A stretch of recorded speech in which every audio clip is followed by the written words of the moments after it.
Get out of the room.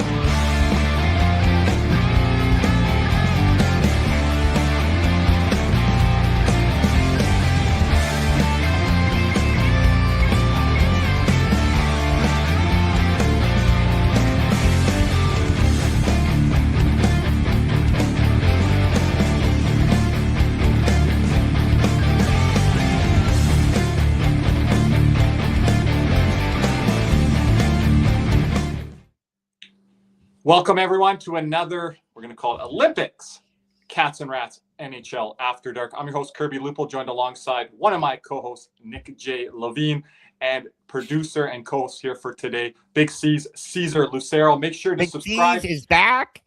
Oh, yeah. Rey Mysterio Jr. is not back. He's out taking a siesta.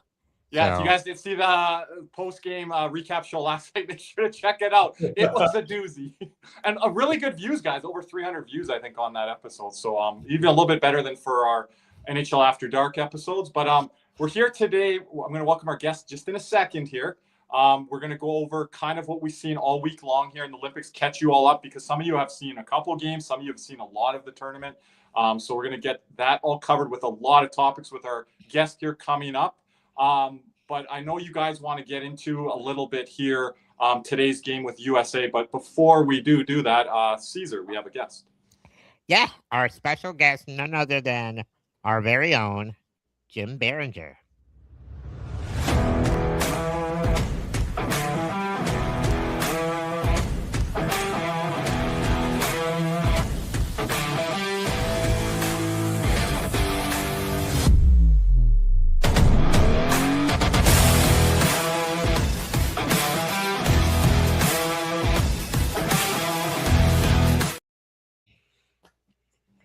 Jim, welcome aboard.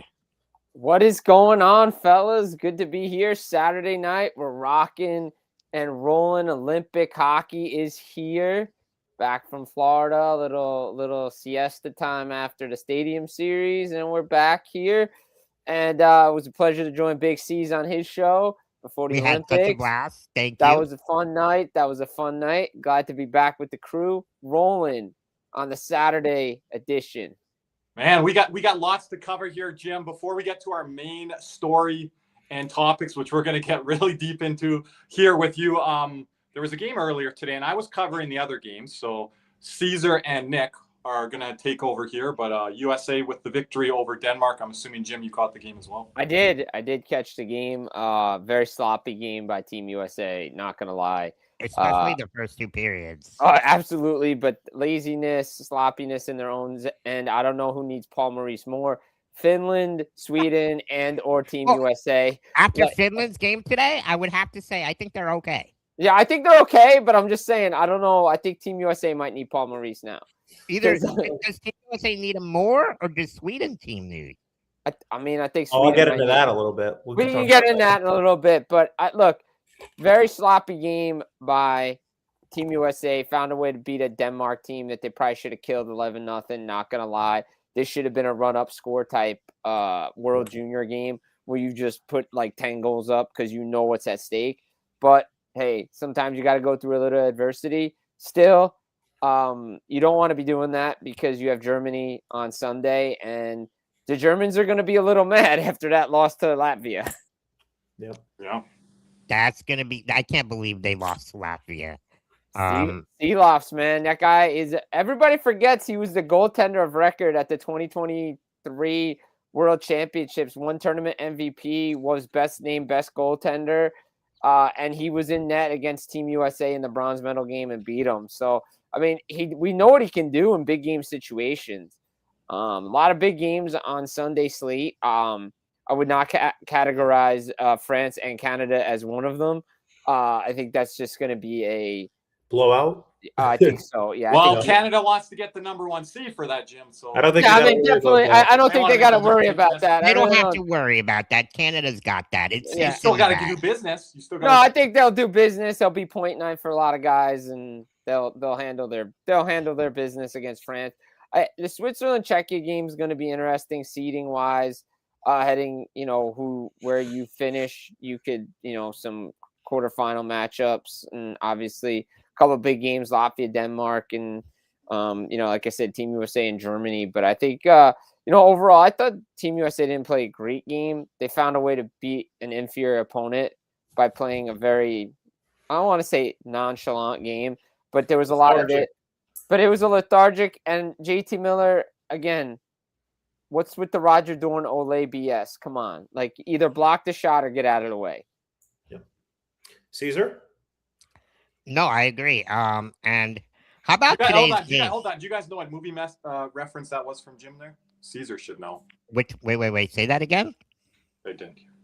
I didn't hear that. All right, so I said, JT Miller, come on, don't give me this Roger Dorn Olay BS with that block shot. Like, either block the shot or don't block the shot. Roger Dorn, no Googling, Nick. I'm not. Nope. Caesar! Come on, Steve. Come Major on, League, Steve. man. Come on. Lou Brown. Oh, Come on, yeah. Dorn. Get in front of the ball. Don't give Wesley me this Snipes there, Olay popping it BS. up. Get down and do some push-ups, Jim. Yeah, let's go. Every time you miss Come on, Steve. every time you miss a movie reference, you owe me 20 push-ups. See? 5 rolls around the room. If I get on the floor, I won't be able to get back up. No, I know. Yeah, definitely a lethargic game for Team But Nick, USA. anything to add on the game here? Yeah, well, I mean, speaking to Jim's point, really, again, I think the term is lethargic. I mean, I also think that let me start off by saying this. I think USA particularly had a really tough time at hand managing the puck at many different points in this game. I know people are going to point to the second goal allowed by Jeremy Swayman, but I mean, blown coverage in front of the net by Werenski on the first goal because a failure to get the puck out of your own end, and it ends up in the back of your net. So I mean, I think it's just little things like that. I think similarly to the first game, USA is having a really tough time at clearing out the front of the net, and I think you can't keep playing like this. I mean, there's got to be a little bit more compete. There's got to be a much better job at managing the puck and clearing out the front of your net, because if Canada comes there, then you have guys like Stone, Reinhart, Tom Wilson, the net front could be an issue for USA. So they got to get in on. They got to be better with that. And I was worried about that because take a look at their defense. Not a very big group. A lot of moving guys, who could really skate, but there's no. I think everybody's having a little bit of trouble on that back end, and I obviously think they're dynamic, but in their own end, they've been a little bit. I don't want to say lackadaisical, but they've been out-muscled at points in time here. So I think that's something to watch, particularly for them. And obviously, Jeremy Swayman will not be in playing for the rest of the tournament, more than likely, for Team USA. Connor Hellebuck obviously was the backup tonight, but I think those are the observations that I'm going to be looking at further as they play Germany tomorrow and we progress. There is one guy that didn't have trouble holding the pucks, or should I say beer. Oh. Papa Kachuk, double fisting. They showed this literally right before I believe it was the third goal from Denmark. Right before the period ended. Oh yeah, Big Walt. Yeah, Big Walt was double fisting before the game. So that's Big Walt and little sister Kachuk as well, showing the red, white, and blue pride. Look, I'll say this. I think a big thing is face-offs definitely played a factor in this thing. I mean, a couple of big goals by Team USA getting them back in the game off the face-offs. I mean, Brady Kachuk off the, Eichel win, and then Eichel does it himself. But then Denmark off the face-off win late in the second scores. Yeah. That could have been a huge momentum shift. But, Team USA figured out a way to get it done. And Jake Getzel, again, shows, when it matters, he steps up, scores big goals. I think Team USA's best player, even in Four Nations, has been Brady Kachuk. I was just going to ask that. Yeah. It's been Brady Kachuk, and it's not even been. Hands down. It's not even close, in my opinion. And I think agree. Quinn Hughes kind of sick there or out in Four Nations. And Jim, I talked about that. Just to jump in, Zach Rowensky and Slavin, I would give honorable mentions. Four Nations. Yeah, I mean, sure. Well, I was talking about that, Jim. Like the top end talent for USA needs to be able to come through in the way Canada's has. Like you can make an argument. The four. Can they? The top 4 or 5 players in the world in this tournament are on Team Canada. So the top end talent is tough to match. Austin Matthews, can Jack Hughes, who's had a really nice start to this tournament, can they come through big and play the way they're supposed to? Can Jack Eichel continue to do this?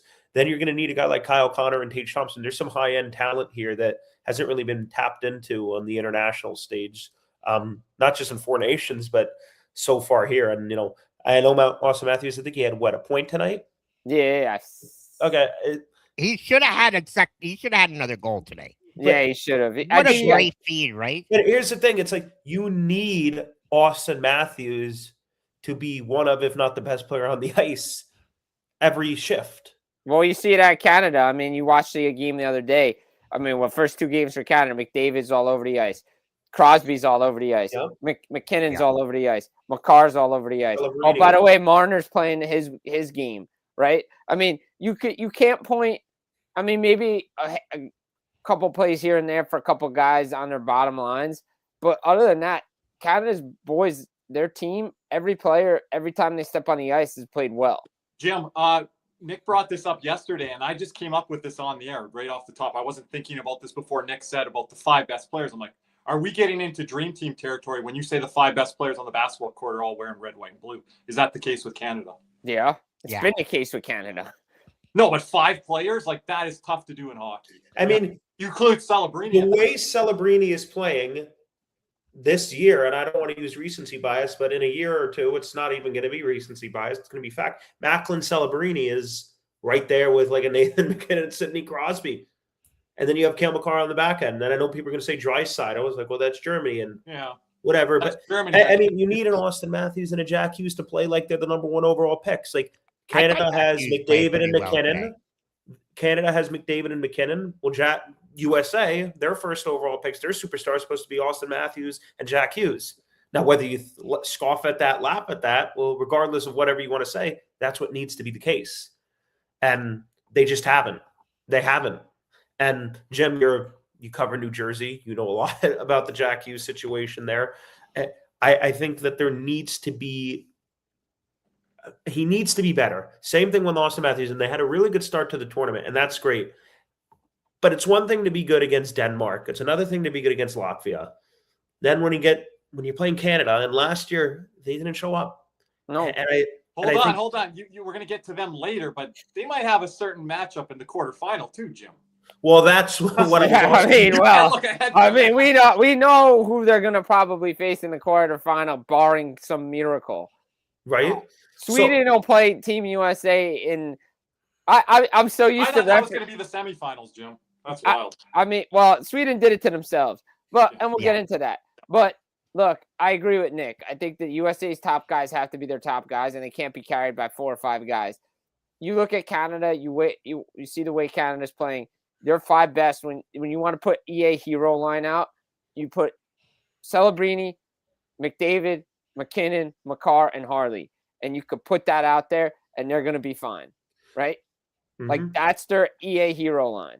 Like, and I can't say the same thing for like. No, you can't. For Jack Hughes, let's put Jack Hughes, Austin Matthews, and whoever you want to put on the wing. Brady Tkachuk, Matt Tkachuk, Jack Eichel. I don't care. It's not the same thing. It's nowhere even close to it. No. And they should be. Those are the guys. Those are the guys USA brought in. Like those are the stars. Look, and I'll say this.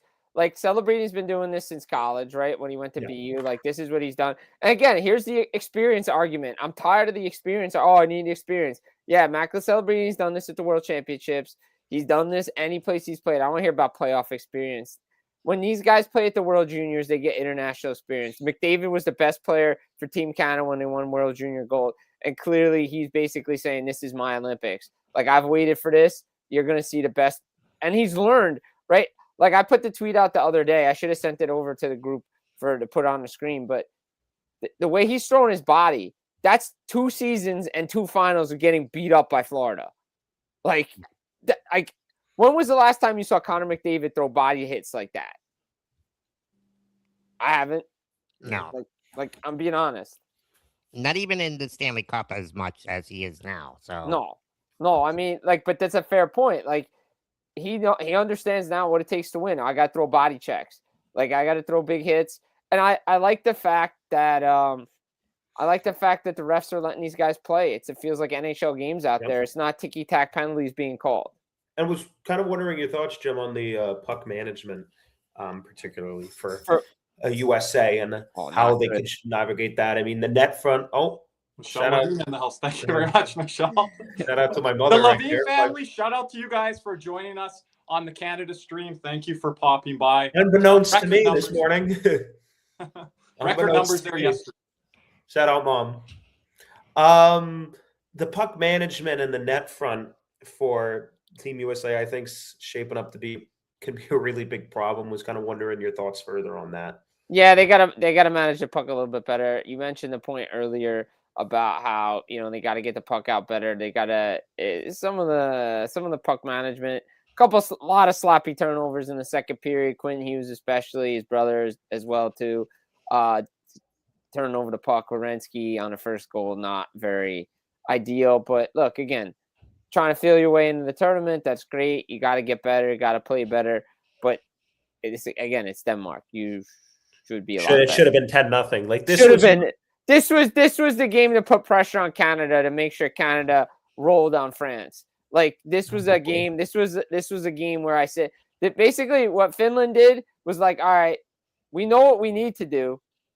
We're gonna go do it. Like we're gonna go put up 10+ goals on Italy because we need to.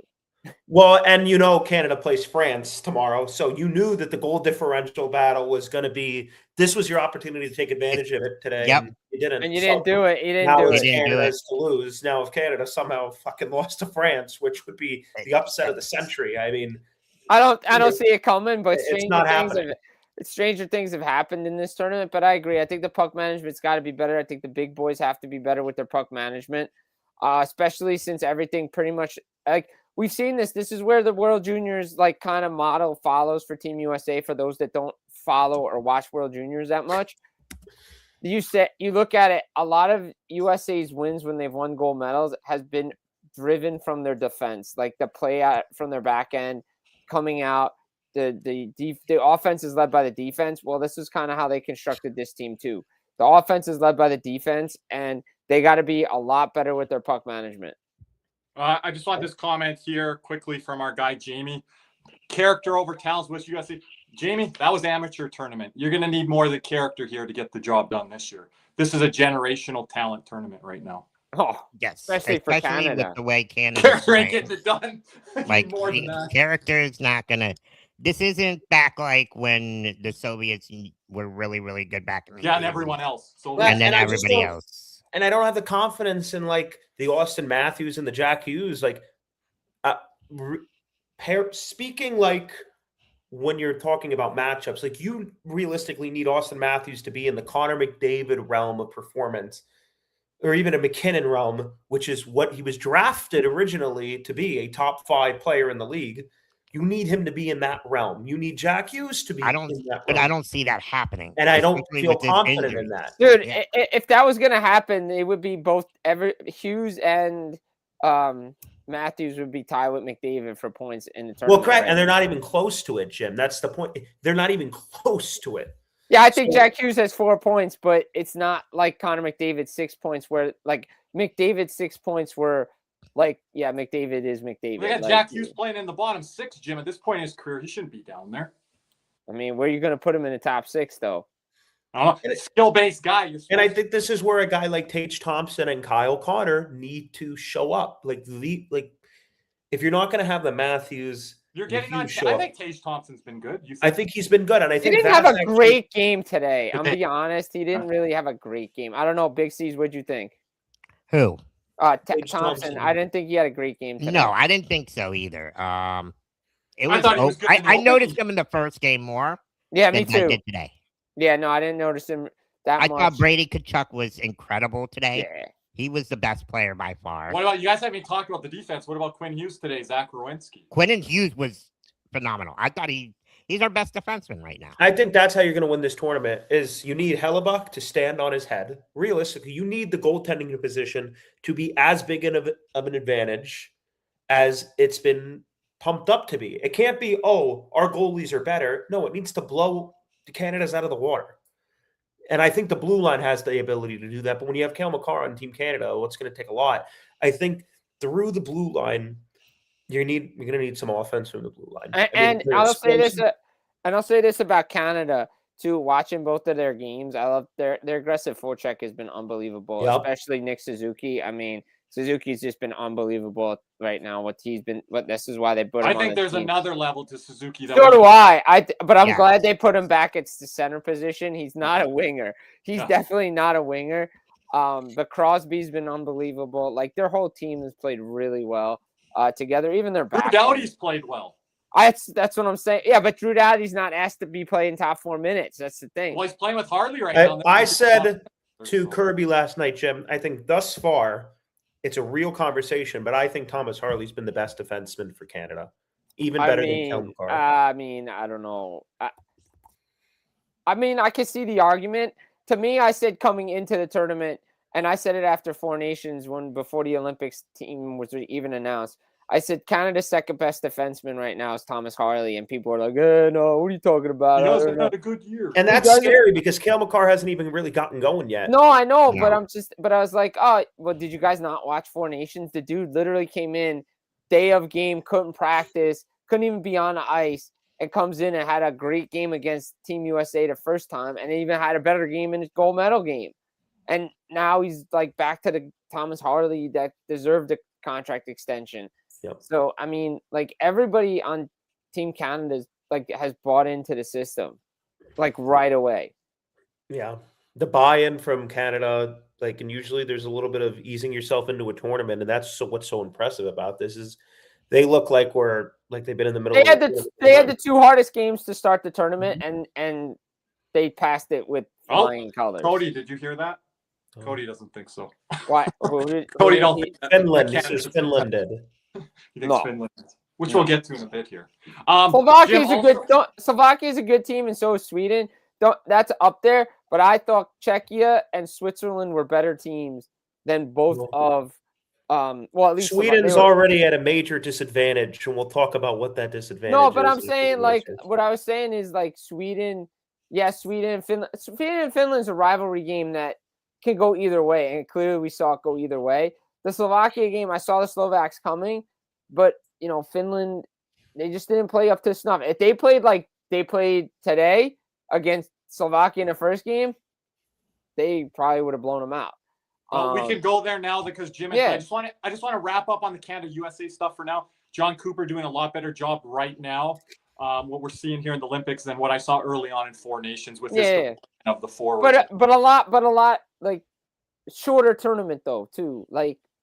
It's tough. And you've got higher end talent now with Celebrini and that regard too. So Jim, stock up here on Finland because you did mention them. I watched parts of that wild game today with Italy where, Sebastian Aho can show up against Italy, but where is he against the other likes, right? Mikkola had looked good today. All their players were getting points. Granlund leading the team right now as captain. A lot of people don't know he's the captain for Finland. I thought he's looked pretty good here. Capo's continued to have a great international tournament. Yeah, and I want you to get into some of the players here, but I know you weren't here earlier in the week. I don't like kind of the mutiny that went on there with Finland, that they don't like their coach. And since then, they've played well. But kind of what was all that scatter bug about? And we talked about it yesterday with, Paul Maurice and all that. But I don't know if you want to touch on that at all. I mean, I think some of them just don't like playing for the guy. That's like a big thing. But that's sometimes how you get players motivated to play hockey. You make yourself the bad guy. And then the players rally around it. Like instead of I don't like my coach and doing what the Rangers do is, just mail it in. Finland's just like, all right, well, we don't like the guy, but we're here to win a medal, and we're here to do damage in the Olympics. We're the defending gold medalists, for crying out loud. Not with NHL players, but they did win the gold back in 2022. So, look, again, like you said, Aho showed up today when it didn't really matter, but so did a lot of guys. I mean, getting their points, getting their cookies. Yeah, it was point night. I've never seen Aho in the blue crease as much as I did today in that game. I mean, Kiviranta had a couple goals. I mean, Kiviranta was on a scoreboard. Kako had a... Ryan has 3 assists already. Yeah, that Kako, Ryan, Lundell lines look good all tournament, though. I mean, Lundell didn't play today because he was sick. Yes. But, Look, he's actually had a really good tournament, but this is Capo Caco. This is what he does in international tournaments. He's done it in World Juniors for Finland. He did it at World Championships for Finland. Oh, by the way, he beat Jack Hughes twice in 2019, I believe. Oh. Yep. So, I mean, it's interesting to see what, Finland can do when they want to put their minds to it, because they actually have a really good team. But Lundell, Luosterainen, and Caco has been their best line. Well, yeah, and talk a little bit about, you said Paul Maurice there, Jim. I don't think Paul Maurice in Finland. I don't think Finland needs Paul Maurice the most out of any team in this. No, tournament. Sweden does. I think Sweden's coach, as I've said last year, and I said it last night, with all due respect to him. Are we jumping there, Nick? Are we jumping there? No, we're staying with Finland for a minute, but I was gonna say, where are we at now? Hey, go ahead, Jim. Go ahead. I didn't know. I'm just saying, to me, if you look, we always talk about the top 6, 7 hockey nations in the world, right? And I always put Finland there, and you can never write them off because this is what they can do, and they did what they were supposed to do against Italy. Now we'll see. They'll probably get a decent the quarterfinal game, because they'll probably be a second seed now in their group, right? They're second, right? They're going to be 4th seed overall, Finland? I think Finland. Well, it's because they ran it up today. That's why they did it. They ran it up to get 4th seed. Yeah, right? So they get that extra seed where it's that top 4, right? Right, exactly, because I don't see anybody else. I don't think unless USA loses tomorrow to Germany. Right, but I don't think that's going to happen. And I don't think you're trying to think about the other group who's in Canada's group with Czechs. No, Czechs aren't going to get it, right? And Switzerland, I don't think is going to get it. So, I mean, to me, I think Finland put themselves in a really good position to, medal, be in the semifinals, and get themselves a pretty decent quarterfinal. This is why I've always like that after that first. No, it didn't look great after the first game because Slovakia came out and played a really, really good game. They did, yeah, and they had a great goaltending performance. Yeah, Samuel Alava stood on his head. Alave stood on his head, and UC Saros didn't play great, but to me, I think I'm still high on Finland, man. You never can count them out in a tournament like this. There's always they have a will and those rivalry games, right? Against Sweden, right? They always look at themselves as a little brother, and they use it as motivation. Yeah, they're like, we're a small country, we're a small population. Shout out to our boy Don Bania. He always brings up the population card. But Finland is a Power 5 hockey nation. At this point, I don't care about your population. If you're a hockey nation, look how much people Italy has. Where they have 60 million, and Finland has 5 million. So the population thing, the Finland likes to use that card a lot. Right. It's USA, Canada, Finland, Sweden, Czechs, and when the Russians are there, that's your top 6. Yeah. And I think there's expectation of that in Finland. They need that game against Sweden there in the second game to get the goal. Now, Nick, let's get to this. You wanted to tee me up for Mr. Sammy Boy, we'll call him the head coach there. Samuel, whatever his name is. I don't know what the hell you're going to tell me right now. Okay. But I will say this. He's the absolute biggest moron I've ever seen behind a hockey bench. I don't even know when. Last year was playing Rasmus Dahlin, the 4th most minutes on ice time for a defenseman for Team Sweden. Then you have Philip Forsberg, who's probably the 3rd or 4th best forward on Team Sweden. Now he's been turning pucks over left and right here with his very limited ice time. With his very limited ice time, you leave Matthias Ekholm at home, and then you play Pontus Holmberg over Philip Forsberg. I don't know. I just want to jump in. Yeah. So, and you lose to Finland back-to-back years, which is not acceptable. So I call this guy the current GOAT. Jim, you can argue with me. I think he's also second place on the podium for broadcasters. Cody's going to roll his eyes at me, but I think it goes first Bob Cole, it goes second Chris Cuthbert, and it goes 3 Gary Thorne. That's my ranking. So anyways, a silver medalist of broadcasters, the current GOAT right now, Chris Cuthbert of CBC, asked the Swedish coach, you guys won the gold medal in 2006. Are you thinking about bringing the guys into the room for a little motivation speech? You know what his answer was to Chris Cuthbert? What? That was a long time ago. What is this? This guy, man. I don't have respect for him professionally, and now I don't have respect for him personally. Like, that's a joke. You guys, like, Nick, like, that was a long time ago. I don't think we need to have them come in the room. Give me a break. This guy, man. This guy, the more I learn about him, the more the distaste I have for him. But we see Forsling together, guys, with Dahlin. Looks good in the first game. Nah, second game, we're going to put Forsling with Carlson. Disaster class. I They know. couldn't even get out of their own zone. And then today he's like, starts the game, guys. And he's like, I'll put Forsling back with Dahlin. Jim, he's making changes within the D-core inside of games. You don't want to do that in the sport of hockey. Am I wrong on this? Why do you want to change your D-core up? No, Samuel Hallam look, this is his last year as head coach of Team Sweden anyway. But I mean, some of the decision making has been very questionable. Philip Forsberg being one of them. Had a great game today. By the way, had a good game even in a loss to Finland. Very productive. We're gonna just sit him on the bench in the first game. We're not even gonna play Oliver Ekman-Larsson. Can't find him a shift. Can't even find him a shift. Can't find him a shift in a 5-2 game. It's What the hell is Italy, he doing there? Like, and then today, OEL looked horrible. You haven't given him ice time. He's getting walked in the first period against Slovakia. Well, I also think Oliver Ekman-Larsson shouldn't be there over Matthias Ekholm, but I'm not gonna. But I'm not gonna blame OEL at this point, Jim. No, I'm not blaming. Well, it's like we were guys talking before it came on. You know, if Team USA went with Ottinger against Germany and then Hellebuck in the quarterfinal game and then Hellebuck doesn't look sharp, it's like, well, he's had all this time off. It's like, well, it's not his fault. OEL didn't even play. Like if I was OEL, I'm gonna be honest. Like, as much as I want to be at the Olympics, I'd have been like, you ain't gonna play me. I'll be on the exercise bike. Call me when you need me. No, I'll be at home. My wife is due to have a kid. Yeah.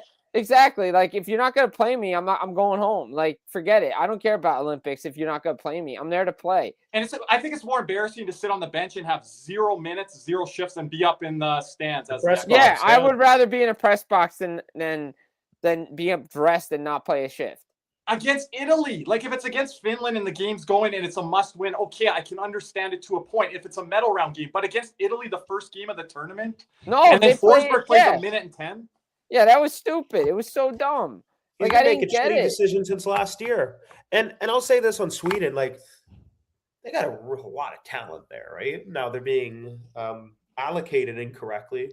I think Kirby showed me that earlier today. Nylander's like, I think, second in scoring chances in the whole Olympics, right? After 2 games. And after 2 games. If you go back to 4 nations last year, you could take a look at the Olympics this year. There is no reason why they shouldn't be beating Finland. And I said this last night. One of the benchmarks for both Sweden and Finland is beating each other, right? Yeah. Last year, you lose to Finland without Miro Heiskanen. You take a look at the position they were in. They pushed Canada to overtime. And, Jim, there was a couple of chances by Zibanejad. They should have won. They should have won that game in overtime. Kirby even admits that. And then you go and lose to Finland without Miro Heiskanen. And this year, you go and lose to Finland without Alexander Barkov. And I think the goaltending has been questionable in 4 nations. It's been questionable in the Olympics. Another thing. Playing behind that defense is supposed to be number 1 or number 2 on paper. This is a team that should be contending to play in a gold medal game. I got them as my and they're not even close when you really think about it. And think about it. That loss to Finland at 4 Nations, right? If they had won that game, they're in a position when they beat Team USA on that President's Day Monday, they're going to the gold medal game. Correct.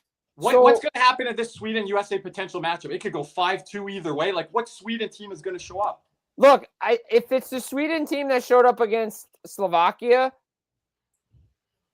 they're dangerous. They're a very dangerous team for Team USA, especially if Team USA is going to be lethargic. And Sweden and USA actually always play well against each other. It's always a close. Especially in the first 2 periods. Besides, I think like the best player right now for Team Sweden has been Lucas Raymond. 1 half. That's a horrible take, Cody. You don't even. That's a horrible take. A horrible take. I'll get that. I think Cody's been the biggest troll so far in these Olympic games. Look, I'll say this. I think Lucas Raymond, he was dubbed 1 half of the Terror Twins in World Juniors with Alexander Holtz when they played for Sweden.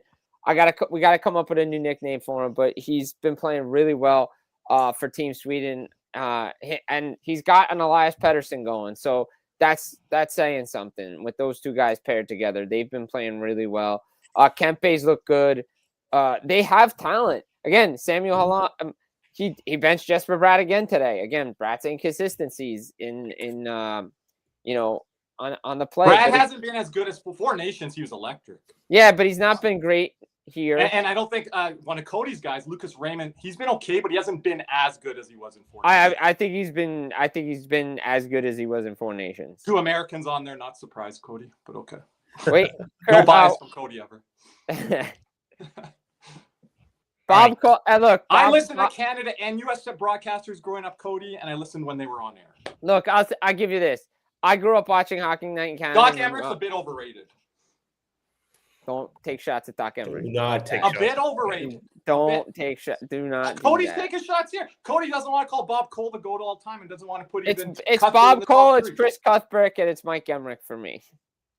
Okay, but I wasn't being disrespectful to Gary Thorne. No, you're not. I think I like Gary Thorne and Mike Emmerich were 2 devil broadcasters. Okay, there we go. No, Doc Emmerich's good. You're not gonna like this Sam Rosen. I really like. He's I really overrated. like- He's really- overrated. Oh man. So, anyways, where were we?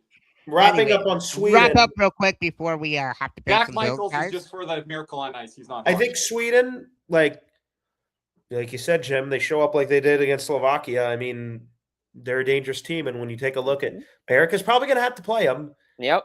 And there's the inconsistency with Sweden versus, I think, the untapped talent and potential with Team USA. One of those is going to break.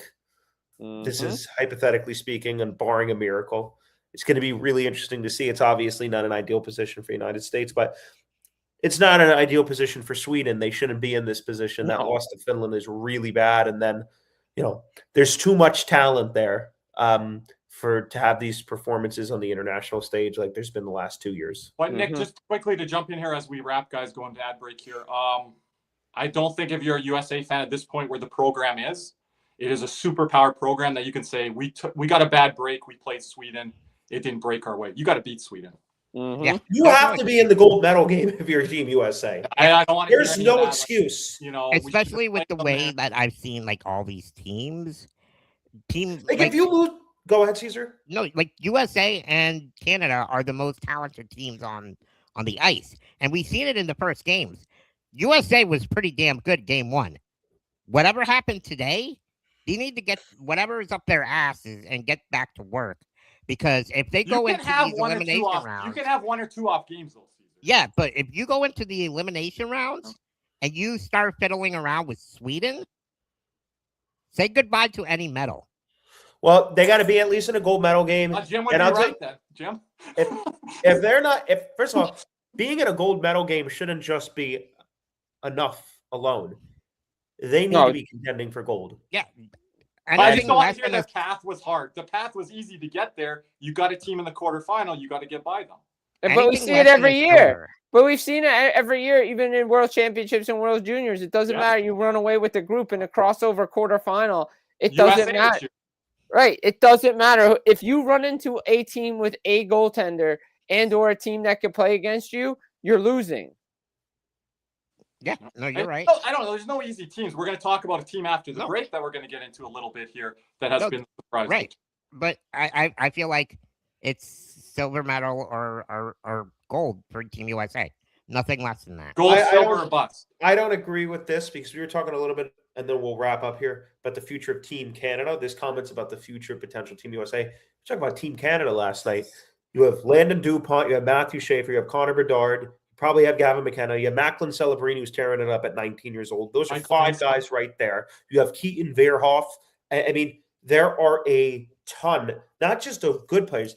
Like, these guys are going to be the best in their position. Next wave of blue line is coming next. Like, these are guys that are McKenna coming back. McKenna. Right. These are guys that are going to be the best players in the NHL. So there's a good chance that next time it comes around, Canada or whatever, their blue line is going to be a lot better on paper. Blue line's going to be a lot better, but you're still going to potentially have the 5-6. Not going to say the other number, but good amount of the best players in the world in the tournament are going to all be on Team Canada. So, and that's not hyperbole or exaggeration. No, that's not. If you don't That's think what, Macklin unless they're not Celebrini's, healthy or something, that's by odds. That's what it's going to be. You know? if for me, if you don't think Macklin Celebrini, if he's not a top 5 player in the world right now, well, then he will be in about 12 months for sure. No debate. He's If top it's a 3 for debate- the heart right now. correct. He's There's ahead no of Kucherov, arguably. so or is. well, Jamie. Anyways. goalies haven't mattered. It hasn't been an advantage for Team USA the way it needed to be. Get It Luongo can't just on be it. slightly better. Like we need Hellebuck to be at like a 930, 935, and Bidding to be at like 905. And it's just not that. It's not It gonna can't happen. be this razor thin. It's got to be a massive margin the way that Canada's forwards are better than Americans' forwards. You need to take advantage of the positional advantage. Yep. And they No, haven't. I totally agree. They don't. All right, guys, they haven't we been got to able pay do some it. bills here. So we'll be back after these words from our sponsors. Panthers fever is here. Are you geared up? Caneswear in Davie is the place for all your Florida Panthers needs. They have the latest gear for our favorite NHL team. Jerseys, polos, t-shirts, hoodies, hats, and more. Caneswear has you covered. Stop by their store in Davie or at pantherswear.com. Again, that's pantherswear, WEAR.com for all your Panthers gear. And a word from another one of our sponsor, Jeremy Beckham. Champions don't settle, and neither should you. Let me introduce Jeremy Beckham at Beck Sells FLA, bringing a competitive edge to South Florida luxury real estate. If you want a home that performs in all 3 zones, location, lifestyle, and long-term value, Jeremy is your power play. The clock's ticking. Let's go for the cup. Reach out now at becksellsfla.com. Thank you there, Nick. A little smoother than yesterday. Yeah, a little bit. I don't know. There was a little glitch there, Kirby. I told you I had this, but it's all right. Keep Caesar, going. don't hit the buttons. That was something I got it. Okay.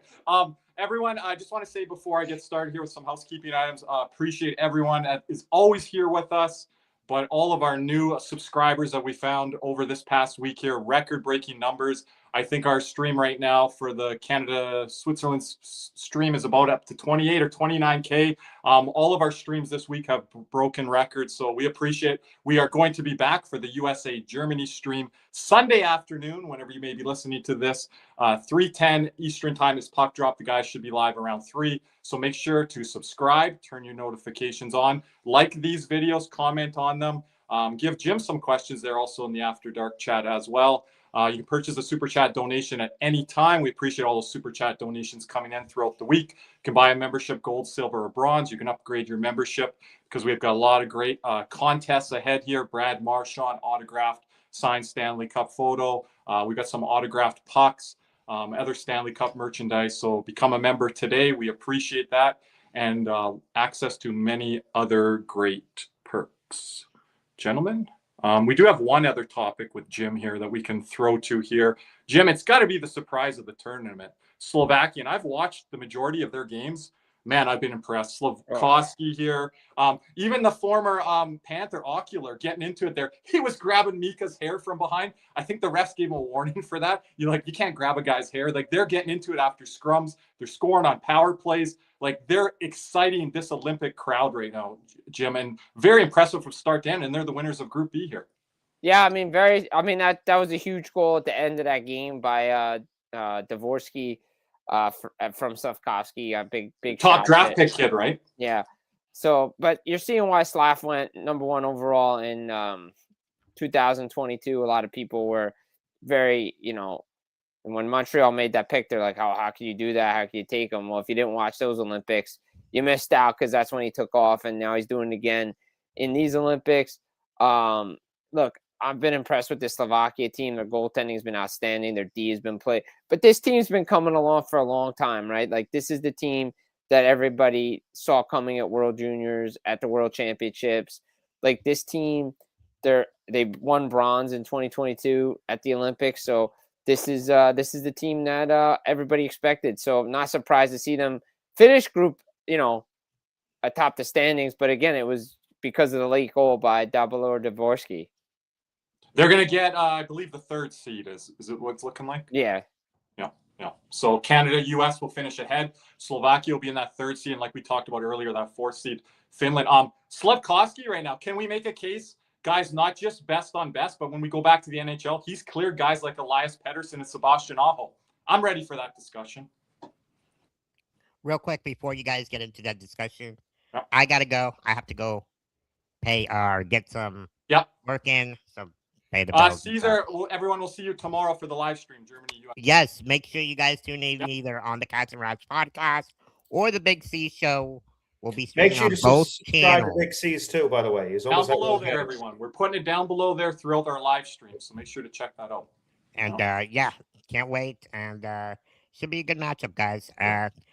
Good as always, Jim. Always a pleasure, Big C's. Keep your heads up. That's it. Let's go. Let's go. You keep yours up. But yeah, like is that a hot take? The way No. You can say he's playing this way best on best. He's not going to play that way in the NHL. But sometimes that light bulb goes off at a certain time for a young player, and then he carries it throughout his career.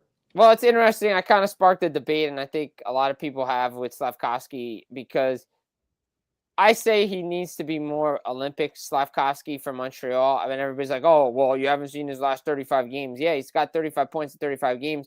What I'm saying is he's having playing the right way defensively and other things as well, I feel. Right, but here's my thing. I think he's been playing great this season. He's been moved off. He's commanding the puck. He's taking over that second line with Demidov and Kapanen. But I think I haven't seen the shot like I've seen the shot in the Olympics in the National Hockey League. It's more of him using his big body in front.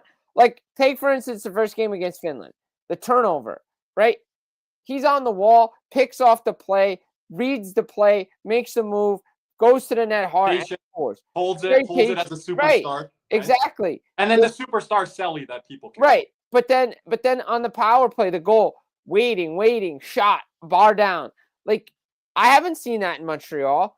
And I've talked to a couple of guys in Montreal, cover the team, and they're like, if he does this the rest of the season, the Montreal Canadiens are going to be a very tough team to play against. I'm going to use this analogy, and it might be a thin analogy, but for our audience, is it kind of like Matthew Tkachuk in Calgary when they're going to Johnny Gaudreau, RIP, Sean Monahan, Mark Giordano, this guy, that guy, and it's like, hey, when's Matthew Tkachuk going to get his run here? In Montreal, it's like, our trigger man's Caulfield. We're going back up to Hudson. Hey, we've added Dobson here. Suzuki's been a breakout star here over the last calendar year and a bit. It's kind of like he's kind of trying to find his place there, and he has to be given a place to kind of rise up. They've moved him down the lineup to kind of balance their lines. I think since he's been on the second line, he's commanded that line a little bit more than Ivan Demidov has. And I think he's used his big body a little bit more. Like on the first line, like he was kind of getting lost with Caulfield and Suzuki because they were doing everything, and like he wasn't commanding the puck as much. Obviously, he's Slovakia's best offensive player right now, so everything kind of runs through him. And on Montreal, it's not the same, but I think he's going to have to get the looks because it's clear that a line can run through Jurek Slafkovsky. It's not even a question. He's anymore. only getting stronger. He's only getting confidence. Right. The confidence is there if he uses his big body. Like, he can be a difference maker for the Canadiens, especially in the playoffs. Correct me, Nick, before you jump in here. Correct me if I'm not wrong, Jim, but they're not one of the younger teams. Aren't they one of the older teams? Who? Slovakia in this tournament. Yeah, I mean, I think they're older in the sense that they've played together more. Okay, but they might have the older guys, Thomas Tatar and stuff, but I thought by average age, but they've said in this room, and they've got some older guys in this room, they look to Slafkovsky as the leader. Because he's been the best player. I mean, he was the best player in the last Olympics. Right? It's not a bunch of young kids he's playing with, like Team USA with, the program would have been at 3-4 years ago. No, he's played with this team. He's played with this team since the early 2020s. No. They said him and the other youngster, I'm mistaken his name here, but they're leading by example as the old guard because they have the most Olympic experience. Yeah, but I think Dvorsky. I think it's Dvorsky and him. Okay, yeah. Or one of the other guys. But how often are you led by two young guys because they have the experience? Because they won a bronze medal in 2022. But that's how weird the hockey world best on best has been. I know. Because the NHLers weren't there for the last two Olympics. They're like, hey, guys, just follow us. And they have been. Well, everybody loves Slafkovsky, so. Nick, you got anything on? Particularly on the Montreal point. Been a couple of actually really interesting comments here. He's the main guy on the line. They prefer Demidov and Caulfield as the main shooters, but his shot is very underrated. He should get more looks as a shooter. again, I think that's a great problem for Montreal, but Yeah. particularly speaking to Slafkovsky, I think it's a really good thing for him because he hasn't had really that much pressure on him. I mean, again, former first overall pick. I mean, he is so dynamic. Mm-hmm. Like, I was watching some of these games. Like, I don't see that in Montreal. And, of late, he has been a lot better. And I think it's a really positive thing for him when you have a. I thought he took a step last year, Nick. Yeah. So you have a lot of these other guys around him, like Demidov, like Caulfield, like Suzuki, right? All of these guys had shown really good promise and have elevated their game even more. And they're only, 22, 23. Mhm. These other guys, Caulfield and Suzuki, are probably 25, 26, something like that. So the positive thing with Slafkovsky is he hasn't needed to be that guy, and he can kind of, take his time, ease into that role, and develop properly. And it really has shown here. I was really impressed with, even his game against Florida. Like, again, we know how we fared against Montreal the last couple of years. Fucking hate it. But Yeah. you got to give them credit. And I think Slafkovsky each time, has gotten noticeably better. And, I sometimes find myself kind of mixing him up with Demidov. I mean, you just take a look at the talent in Montreal. I mean, it is incredible. It's disgusting what they have. Like, it really is. So hopefully we never run into him. If we do, hopefully we have our playoff experience enough to carry us through. But we'll see. I don't think that's going to be an issue this year. I don't think we're going to have to worry about that. Anything else on Slovakia? Guys, we kind of wrap here. There's other news and notes if we want to add anything. I mean, I think their goaltending has just been – I think he's been he's been fun to watch. He's been fun to watch. Like, I just unbelievable what he's done for Slovakia. But again, this team has been together since their World Junior days, since their Olympic days. They know what's expected of them now. And I thought this team where Slovakia's was going to be Czechia. Jim, you would say probably Finland in this spot. But then again, they've pushed up. So they're kind of right there. They've been coming. Like, I think this is where – that's why I said the other day on my Twitter, I said – Others were saying Germany, by the way, which you weren't buying on. No, I wasn't buying Germany. Neither was Nick. No, I'm not buying Germany. No, I think you saw it again today. I know Caesar Cody, I think they both had him as bronze medalist. Yes. Me and Kirby had Sweden. We had the same three teams, a little bit of a different makeup. I had Sweden as bronze, USA silver, Canada gold. Kirby had, as you see there, gold for Canada, silver for Sweden, which actually could end up happening. But more than likely, our three combinations, Carb, are not going to happen, barring a miracle. Oh. So ours could be done, really, by tomorrow, which, damn. I'm surprised. I knew we'd get one surprise in that quarterfinal match. Right, and, I'm just really been impressed with some of these other teams like Finland. I think Slovakia. I mean, like, and that's the thing. Like I said the other day, like everybody's like, "Oh, major upset." But if you watched international hockey, you knew the Slovaks were coming. Like, you just knew they've been coming. And I think a lot of people forget that, like, at the Beijing Olympics, they did, they were bronze medalists. Like, I did want to ask this. Kirby, we were talking off air about it. In 2018, I don't know if you know the answer. This is for anybody in the chat too. Do you know why they the question for Jim you have? A question for Jim. Why didn't they go to the Olympics in 2018? The main speaking point. The main speaking point for why Slovakia didn't go? No, NHL. NHL players, the PA. Oh, they weren't going because of the time difference. Oh, is that what it was? Yeah. It wasn't to do about accommodations and China. It was the Pyeongchang Olympics where they didn't want to go. Right, they didn't want to go because of the it was not only was the time issue, but they weren't going to get access like they are now, and they still don't get the access that they should, but it's getting better. But the insurance wasn't covered. Like, the big thing, like the insurance is the NHL didn't want to fork up all the money for the players. They had to get that in place this time. Yeah, exactly. And then 2022 was COVID and COVID. They were going to go, but they're like, there could be shutdowns and right. Well, remember there was that flurry of COVID that remember all those teams had like 7 or 8 guys out of the lineup. Yeah, once the COVID thing hit in that year, it was just like, all right, well, we're not going. Right. So. And that happened a lot quicker. The other one was kind of like, well, if we don't have this insurance. But everybody knew 2014 was kind of the last Olympics with NHLers because they knew that they weren't going because of how far the distance was and the access and when the games are going to be played. And it like the Canada, they don't care where they're going. They'll go play anywhere like this. No, but what I'm saying is for TV ratings, you just saw Team USA the other day had their biggest game on rakes since the Russia game or whatever it was. Like being from 2014. Right. Being in Italy, being in France is different than being in China, in Japan, like every place is like that. It's different. The first one they went to best on best was Japan.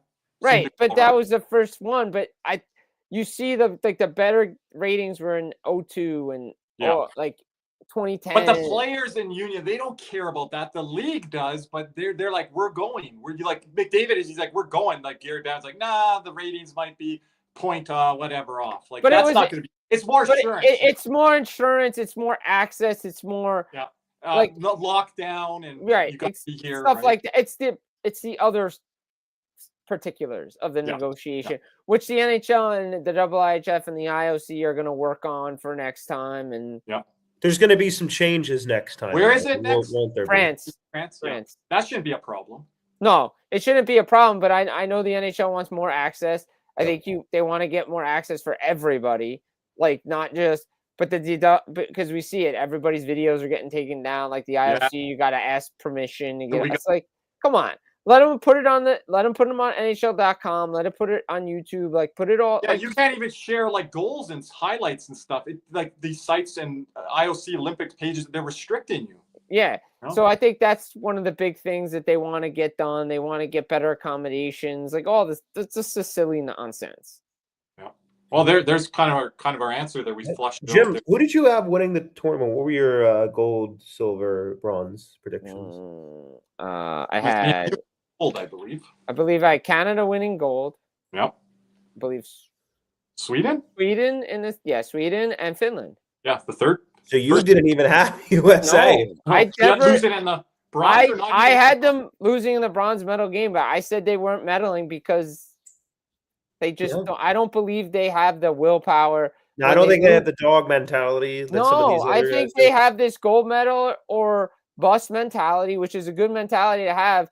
But if they lose a close game, say to like a Canada or something or whatever, it would have been like, all right, well, time to go get ready for NHL hockey again. Right. And I don't think they were going to be lined up with Canada. Just quick question, just kind of be a little bit more foreseeable future. What changes could Team USA be undergoing if they come out of this with one silver medal? I mean, you're going to put goal scorers on your team. Yeah.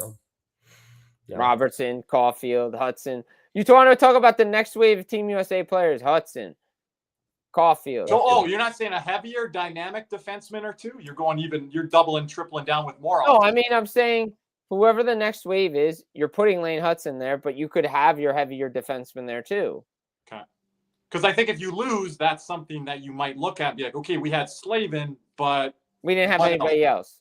And then, the Kyle Connors and guys that are flushed out, I don't think that helps the Alex DeBrincat types. No. You could argue one way or another on Caulfield. I'm a little higher on him now than I used to be. I would have put Caulfield. I agree with this comment. I think that it's Canada does look like they're on a mission. And, you hear it. You hear it from McDavid and McKinnon especially. McKinnon especially is like they asked him about taking in the sites. He's like, I'm here to play hockey. Like standing on business. It's all business. It's all about business. Party after. That's how I am when I go to tournaments with the teams I go with the people that invite me.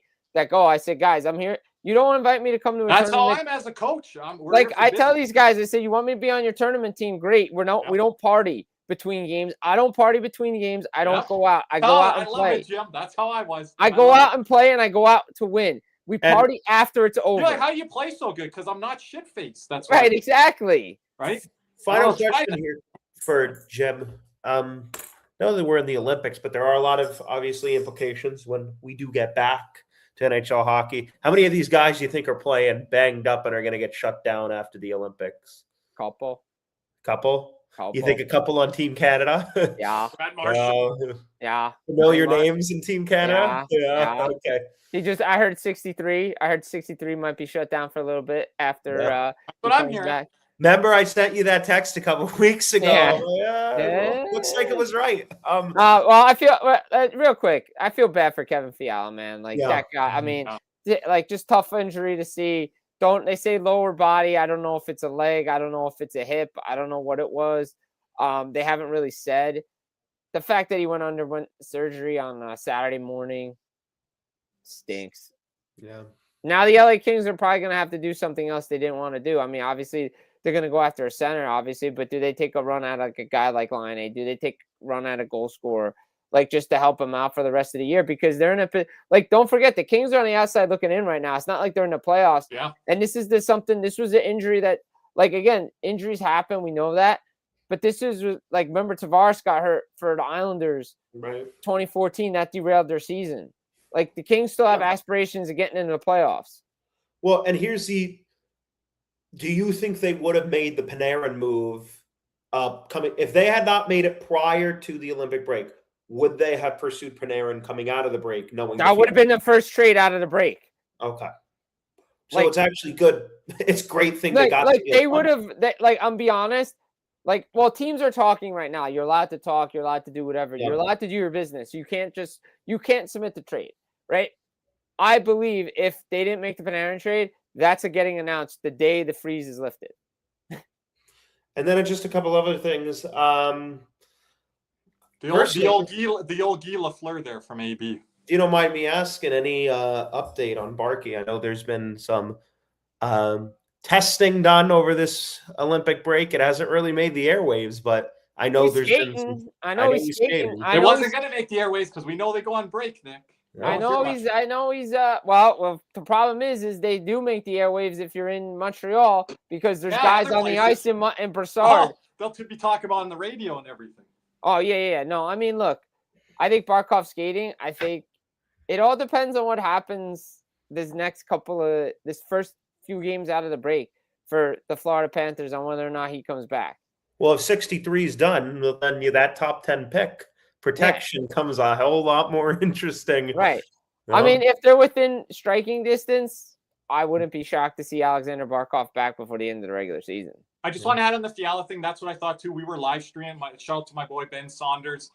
We saw Fiala get stretchered out and he was on his chest, and I was like, is that the thing, after? So just wanted to add that. I don't know. I mean, if it's a hip, they probably didn't want to turn him because if it's stabilize him or whatever, stabilize him and everything. But his left leg was definitely in a different angle. That too.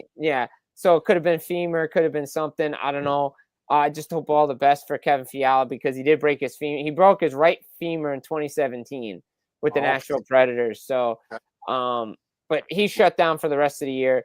So now the LA Kings have cap space to do more things. And like I said, if you bring in Line A right now, like he's a UFA, right? He's just a hired gun. The issue with the Kings is they really don't have a lot of assets right now. Yeah, I think Line A would probably just be a desperation move. Hopefully, he catches fire, scores some goals for you. And they need a goal. They need to replace Fiala's production right now. It's like you get Panarin, you lose Fiala, you're right back to where you started. So, right, exactly. Which is unfortunate for the Kings and Ken Holland. Which means now, because Ken Holland was thinking about trading Warren Fogle, does that kind of go out the books now? I just think there's a lot of different plays now for the LA Kings. Mm-hmm. And then speaking on the Panther thing, real quick, was wondering your personal thoughts on the top 10 protected trade. If Brad Marchand or anybody else are to get shut down, not saying the word tank, but do you let the young guys have a chance to come up and play and maybe take it a little bit easier down the stretch here in hopes for a potential franchise-changing pick, but it's one way or another, it definitely can be. Look, I'm not in favor for tanking. I'm in favor of playing your game, but I am also a realist, and when you have all these injuries and you're in the position the Panthers are in the standings, you have to start to have a conversation about, okay, let's get these guys rested. Let's get these guys healthy. Let's get these guys ready for next year. Mm-hmm. As much as we want three-peat, as much as we want history, it's hard to three-peat.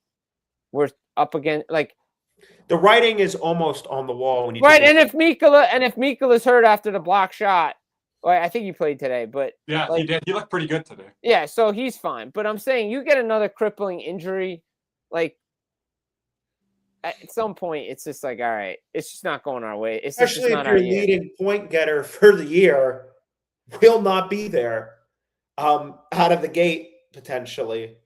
And Like, I think there's a lot of guys that are definitely banged up. Like Lundell's definitely banged up. Like, And I'm just gonna add Forsley, Ekblad, Verhaeghe, Bennett. They're not carrying you. We've seen no, it. These guys are supporting pieces. and here's the thing: supporting core pieces, I guess. if you don't go 4-0 or 3-0-1 out of the break, shut it down. Because if you go 2-2, 1-2-1, 2-1-1, it's the same shit that we've been doing all year. It's win 2, lose 2, win 3, lose 2. you have to be within 4 points at the trade deadline for anything to matter.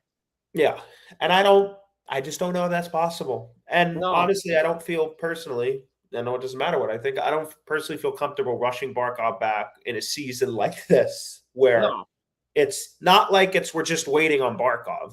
No, you're waiting on Tkachuk to find his game. You're waiting on Marchand to feel healthy again. Lundell's battling some things.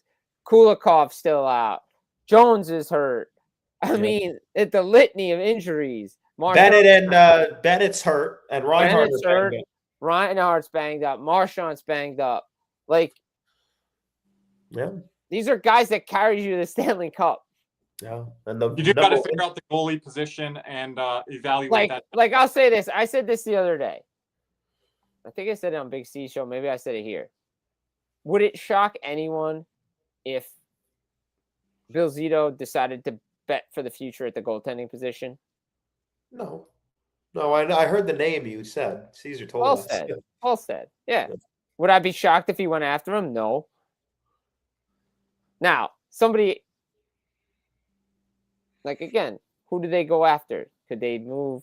Who would they move? Tarasov? Well, I've talked about the guy right here and from St. Louis that can come in, and that's a Panthers piece. And in the season, you're getting $12 million come off the books for goaltending, and then you figure it out from there. Yeah, and I don't think it's out of the question Bob can figure it out next year. Yeah, you could have. Obviously, his starting AAV is going to be around 6. Like, I think it might be a little less than that now, Jim. Well, I think it'll be less than that, but I'm saying you look at 6 and you work your way. You work your way down, not up. Yeah, you work your way down. Like, you work your way the other way. Yeah, but 6 is always the number you and I have reported on. Yeah. So I think it'll be a short deal. Like, it's not going to be shorter than originally anticipated. 1 or 2. I think 1 or 2. Like, I don't even think it's going to be 3 or 4 anymore. It's that's what it was originally. Yeah. Yeah, I think it's going to be 1 or 2. In fact, I wouldn't be shocked if Bill Zito told Bobrovsky's camp during the break, we're going to give you a 1-year deal, performance-based, over 35 contract. Yes. Incentive. And if it works out, great. If not, well, then you potentially get another guy. But that's where the draft pick comes in. It does not exactly. You draft. It's an asset. Right, it's an asset because they're not going to draft. If they're not ending up with the top 10 protected pick, let's just be honest. I think it's very low, 10-15%. Yeah. Maybe. I do. Like, how much can you really bottom out? This is still a good hockey team, and you have too much points accumulated from those bottom however amount of teams, and you're going to be really on that bubble fringe for that bottom 10. Well, that's what I'm saying. If you don't have the pick, then at this point it doesn't matter. But again, it makes it more interesting now that the pick is there when originally it was thought it wasn't. It's because if you lose your first 2 coming out of the break, and you know these guys are hurt, you're going to shut them down. And if they're not playing, that's how you bottom out. But Nick, you got to remember Paul Maurice and Bill Zito. Like, I don't know how far it goes. Like, that's the thing, you know what I mean? Like, I know you haven't watched a lot of bad hockey this year. I watched some other teams around the league. Things aren't going rosy in other places, Nick. No, I mean, full side on Toronto. Toronto's a team that could really bottom out, if you want to be honest. And they have to be in the top. They have to be in the top 5, right? Yeah, so that's a team really harder than us, right? Yeah, they have to. I know that you want me to tell you we have that urgency, but there's other teams that have way more urgency than. I just think for that pick. You're 8 points out from being tied. You don't want the tiebreaker, so you need 9 points. So you're 4.5 games back. And the first 2 games on the back-to-back are going to tell you everything you need to know. And if you lose to them, it's over. So, I like this from Beefcat as well. And when you have that taste of winning, even though the fans don't this year with the tank job or, hey, they want team job, those guys got that winning pedigree in the room that are still in that room. Yeah, they're not. You're not bringing in like 6 rookies or 8 rookies. No. We don't have that, to be able to do that Look, until like the last week of the year. Like, you'll hear it at the end of the year if they don't make the playoffs. This wasn't on a year. they knew it. Yeah. Injuries. Yes. Started off with Barkov. Kachuk, we didn't get back right away. Guys went down. You're going to hear every name, and you're going to be like, I didn't even know that guy was hurt. Lundell's hurt. This guy's hurt. This guy needs surgery. That guy needs surgery. Losterinen got burnt for 10 games. It's a litany of stuff in Florida right now. But, I just answer that question. I would not move that first round pick right now until I know where that you're picking. And then if it's top 4, top 4, top 5, even top 6, I don't know if I'm moving it. Now, I'm just saying, if we really fucking bottom out, if you get Gavin McKenna, well, you get McKenna, ship Lundell off for Wallstead, right? Like that, right? I mean, it's just hypothetical. Or if you want to do Sam Bennett, good luck moving the contract. Call Toronto. I wouldn't move Lundell for Wallstead. I love the goalie position. I'm leader of the goalie union, but I don't know, man. I really like Lundell. The kids exploding. That's a one to think about, but I'm more siding with Lundell. Me too. Like, I love the kid. I like Lundell too much to let him go. No. Even Nick proposes the questions like that, like the community does, and I'm like, I don't know. Look, it's I'll like say what's this. Bennett I'll going say to be this. I think a couple of teams interesting to watch is Calgary coming out of the break. What do they decide? How far does it go down? How far does a certain defenseman want to be there after a while? Oh, the guy that used to play in Florida. Yeah, exactly. Oh. So we'll see. But again, Kadri, Kadri, Lomberg. See, Calgary and Vancouver, they have the hunger, they have the thirst, and Nick might just shake his head. They've never had the first overall draft pick. They need it. Both of those franchises. And if they don't get the first, they get the second or third. That's a great consolation. They need it. I think I'll Calgary's take the third overall pick. I'm not picky. What is it? Calgary's highest draft. There's the Rangers there too, Nick. What? Was Bennett their highest? 4, right? Bennett was the 4. Bennett was 4, their highest. 4. And the highest 4. Do you remember the highest for Vancouver, Jim? Sedin's. 2-3. Okay, there's a guy tied at 2. Linden? No, Former GM of the Florida Panthers, currently works with the Vancouver Canucks. Yeah, not Dale Talon. 1970 wow. Draft with Gilbert Perreault. My dad almost played against Gilbert Perreault. Yeah, because Brian Burke traded up to get the Sedin twins. Yes. Yeah, to get that 2-3 spot. With Tampa or something? Yeah, something like that. Yeah. And there's another trade involved with it. But I think there are a lot of things to consider, particularly how the first week shapes up could determine the future plans. I'm not saying it's likely we bottom out, but I don't think it's out of the question that we slip a little bit, especially if you become a seller at a deadline because you're too far out, guy gets shut down, things can fall together real fast. I'm not just saying. It'll be interesting. It's going to be very, very interesting coming out of the break. And I'll say this: I want to win. But I'm looking at the hill the Panthers have to climb. I'm looking at everything. Man. Too many teams. It's really tough. It really is tough. And you're going to know almost immediately coming out of the break.